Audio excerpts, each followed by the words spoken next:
You're listening to Pri-Zen, Life Lessons from Lockup. I'm Courtney Stewart. I'm a journalist, and I've been covering criminal justice issues in Virginia for 20 years. I'm Jesse Crossan. I've been incarcerated since 2002, and we're here to share stories and experiences and perspective from one of the more than 2 million people incarcerated nationwide.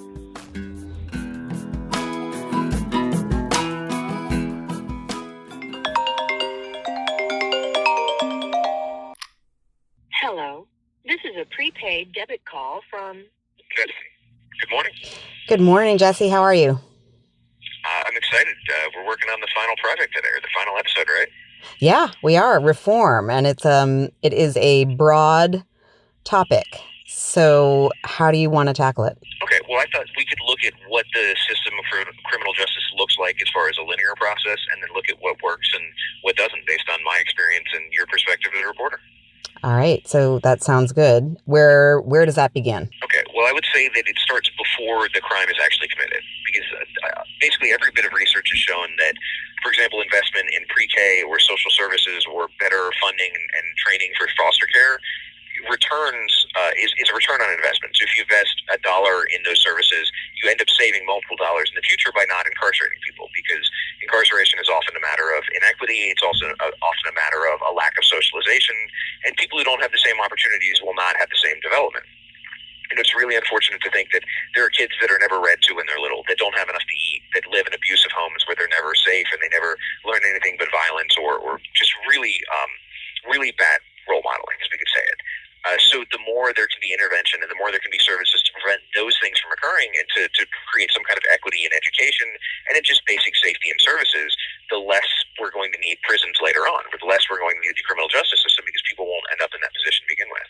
So I think that we really need to look at what those investments are, and we need to really willing to have a long-term view, because if we're not willing to look at what happens before the crime, instead, we're essentially treating the symptoms and not the cause. Right. Yeah, and you've certainly talked about people's stories, people that you've encountered in prison, and just the ubiquity of neglect, abuse, and all the things that come out of those early life issues. If you ever want to have a good cry, go talk to a kid who ended up in prison, having gone through the foster care system and suffered just horrible, horrible abuse. And then usually has a story of one foster family that was actually incredible, but they were so traumatized as children, they didn't know how to accept it and either ran away or messed it up. I mean, it is one of the most heartbreaking stories I've heard. And even though each has its individual components, it's a very similar story. And it's heartbreaking. But, well, yeah. So if we look at the arrest process, the arrest, not necessarily how it's done, because I think there are issues with racial profiling, there are issues with the way arrests are actually, the procedures actually occur, but I think arrest is the one part of the criminal justice system we do well, in the sense that when someone is a threat to society, we need to remove them at least temporarily. If someone is running around shooting people, I had 2 shooting charges, okay, well, that's a problem. Like, I am genuinely a threat to other people. I'm a threat to society. I was arrested and I was taken out of that environment. I was kind of put into lockup and into a forced sobriety. And I think that's really important, because we need to remove people from the immediate threat, because public safety needs to be a focus. So that part is good. Unfortunately, the time in jail after that is really limited. There's just a huge lack of resources. There's a lack of resources to treat addiction and treat mental health issues, to get people the help that they need. And it's essentially just warehousing. And either for small crimes, for minor things, it's just a revolving door, or for people who have more serious crimes, it's just a holding place until they go to prisons. So I think an investment in local jails, or a statewide investment or national investment in jails to provide better services and coordinate with social services and coordinate with mental health community service boards or different groups outside would be tremendously beneficial, because again, otherwise we're just seeing people at the point of the symptom rather than dealing with the cause that's continuing to cause these situations. So when somebody is arrested and comes in, sort of a more immediate assessment of the situation, the person's mental state, any addiction issues they have, and then right from the very beginning try to figure out what's going on with this person and what sort of intervention do we need to get started right away? Exactly. And that's really it. Why is somebody here? What led this person to commit this crime to end up in jail? Because rather than just saying, oh, well, they made a bad choice and they made a bad decision, well, somebody in the middle of a psychotic break, somebody in the middle of their active addiction, somebody in the middle of just these extreme circumstances, well, those are the circumstances that need to be addressed, not just a purely behavioral issue. If you've ever try to have a conversation with someone who's had a psychotic break or who's in the middle of decompensation, there is no ability to have that communication. If you've ever had try to have a rational conversation with someone in the depths of addiction, there is no rational thought and conversation going on there. It is incredibly impossible to work in that arena. So again, looking at that, like you said, an immediate assessment. And it's unfortunate because we have things like drug courts, which are great because we know it doesn't make sense to lock people up for being drug addicts. So if we find somebody with drugs because they're a drug addict and they're using the drugs to deal with whatever is going on in their lives, well, locking them up is not going to make them better. They need treatment. They need help. But the thing is, drugs go into probably 80% of crimes, whether it's people who are committing crimes to get more money for drugs or doing things irrationally under the influence of drugs or someone selling drugs to support that. Whatever that is, those things need to be looked at as a whole. And rather than just saying, okay, well, we're going to do a drug court, but only for people with simple possession. Well, what about the guy who just went and stole a whole bunch of stuff from Safeway to sell it to get more drugs? Well, he needs the same help as the guy who got caught with drugs. But unfortunately, under our system, that's just not a reality. Right. So it's like as long as you're a well-behaved addict, then you get help. Get the help you need. Right. But if you're maladjusted, which is the definition of someone who comes to jail or comes to prison, you don't get the help you need, which is just really unfortunate. Yeah. But so again, then we go into the trial or the plea phase where you actually go to court for what happened. And this is where we have an issue where, we really need to focus on victims because victims right now don't have any part. And it's not that they should have a mandatory part. They shouldn't be forced to participate. But I do believe they should always be given the opportunity. Because right now, if I go to steal from you to, get more drugs, well, you don't get anything back from me. You don't get the money back from me until maybe, hopefully, later years down the road when I get out of prison and I have to pay restitution. You don't get the support you need. You don't get the counseling you need. You don't get what you need from the suffering that occurred due to my actions. And I think this is where restorative justice really needs to come into play, where victims have the opportunity to come and participate in the process of basically saying what they need as part of the healing for what happened and what they need to kind of move forward from that. And the perpetrator needs to learn the consequences of his actions and what happened and the effect that it had and basically what that means in a very real kind of visceral sense rather than just kind of saying, oh, well, I can otherize this person or they didn't really need it or I stole from a corporation or they had enough or whatever it is. It's hard to justify that when you're looking somebody in the eyes and seeing the pain in their eyes.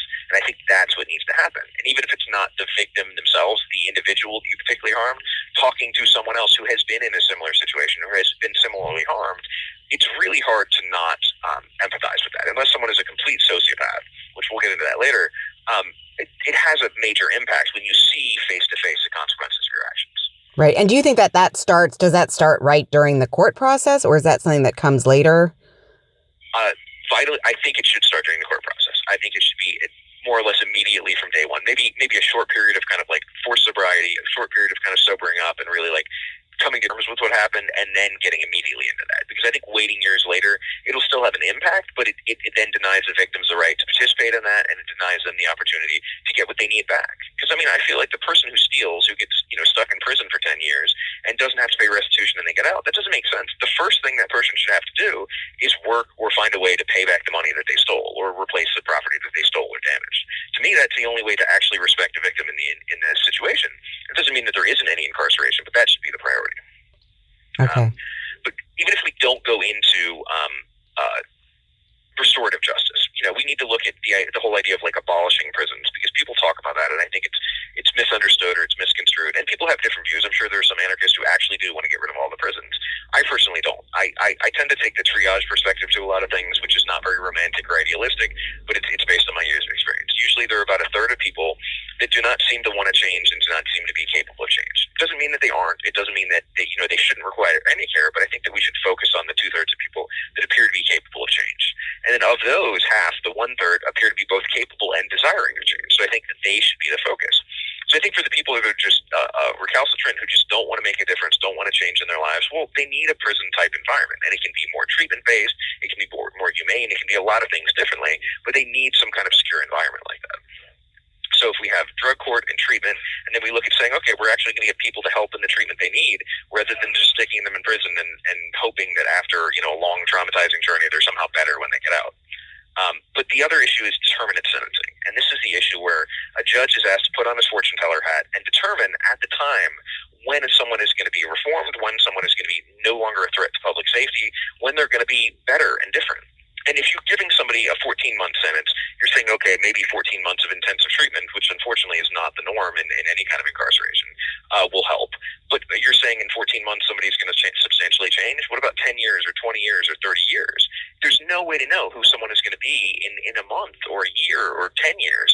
So not having the judge or some kind of body involved in the process later on to determine where somebody is and who they are then is really not protecting public safety, because it's looking at things from a very short-sighted lens, and it often results in leaving people locked up way longer than they need to be because they really have made changes in their lives, or letting people out way earlier than it's safe for the public.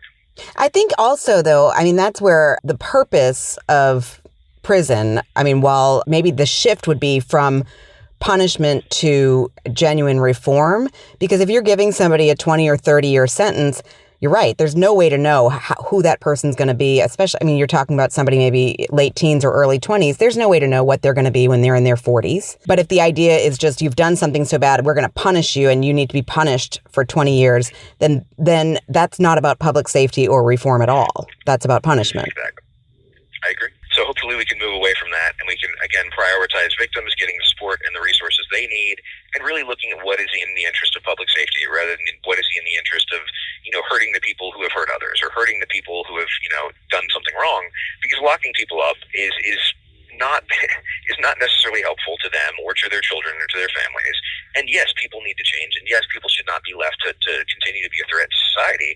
At the same time, we have to look at what the overall picture of that is. And we have generation after generation of people who are locked up because they come from broken homes where they don't have fathers because their fathers are incarcerated or kind of in this cycle and not receiving the treatment they need and the help they need and the support they need to be better fathers. And as long as this continued generational process happens, nothing is going to change because there is no treatment, there is no focus on the actual human component.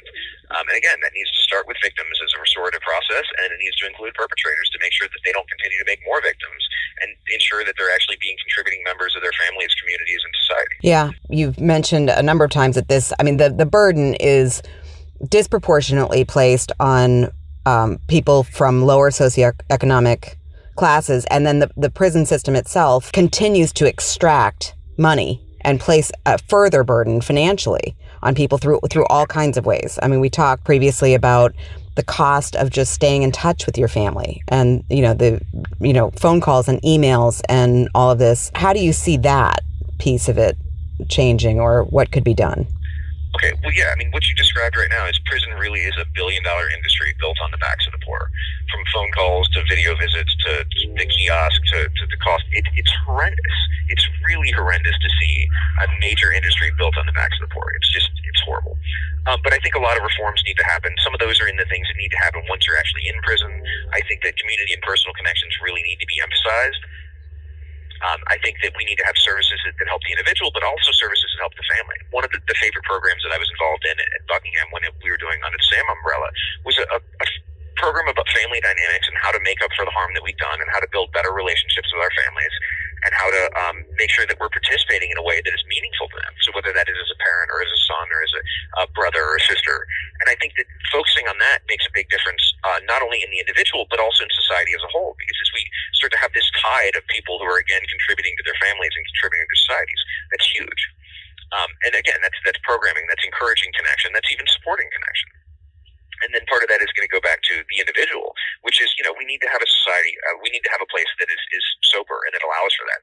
And prison is unfortunately not a place for sobriety. Like, as it goes right now, there's simply too much of a profit motive and there isn't enough focus. And so sobriety is often rare. So you have people that often stay engaged in the behavior that got them in prison to begin with. And, accountability and really looking at that. And whether that's through, the steps of a 12-step program that really focus on accountability, or whether that's, I designed a program that I was teaching at Buckingham under the SAM umbrella because I didn't see a single program about accountability in the system other than the victim impact program. So using a model that I created that I'm sure someone else could do a much better job of, and saying, okay, let's really look at this, and this needs to be there.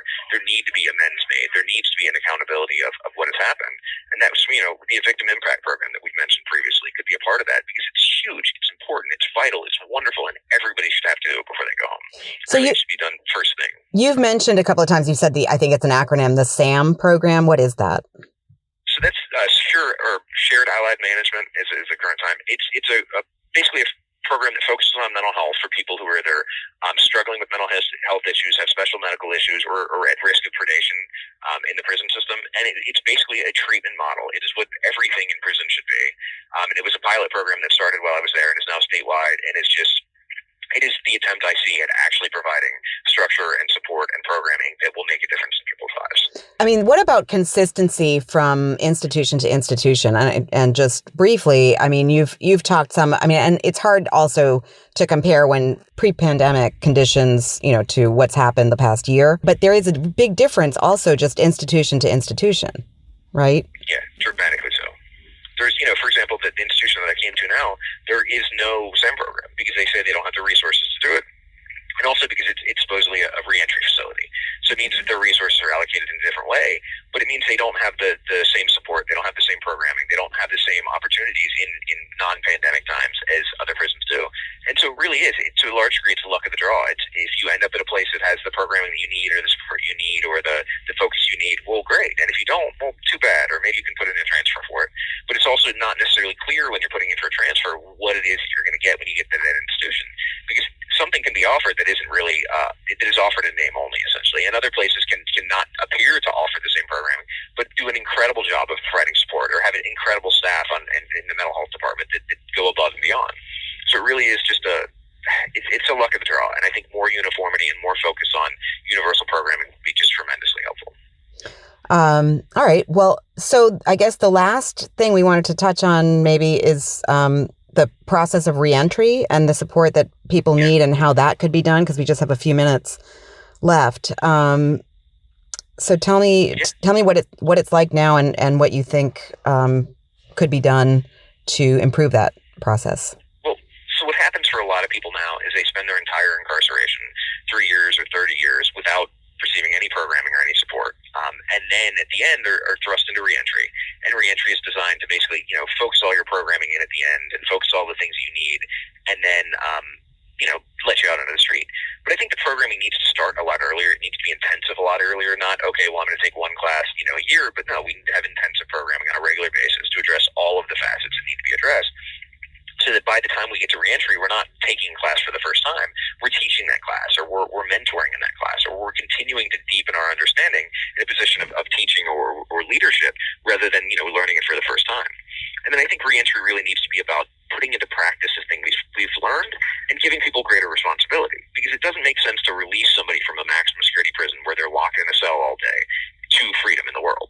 There needs to be some kind of gradual transition. I put in a proposal to Tim Kaine when he was a governor years and years ago about a 3-tiered prison system that involved essentially using work release or a halfway house or even kind of a alternative community work model, which a friend of mine came up with, so I don't want to steal his term. Using that before people go home, because it doesn't make sense to not have a transition and to say, okay, well, we've given you intensive reentry by locking you in a dormitory all day and doing programming and playing charades. Well, that's not what you're going to do on the street. So you don't actually have practice of doing the things you're going to do on the street. And a mock interview is great, but that is not the same as getting up at a certain time every morning and actually having to go out and do, hard work.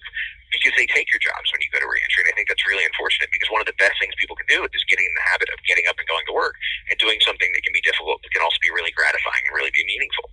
So there really needs to be a focus on stepping down rather than just programming. There really needs to be a focus on putting into practice all the things we've learned. And I think that everybody before they should get out should do what the federal model is, which is go to a halfway house or go to work release or move towards some semblance of freedom before they're released from prison and thrust into complete freedom without any structure at all.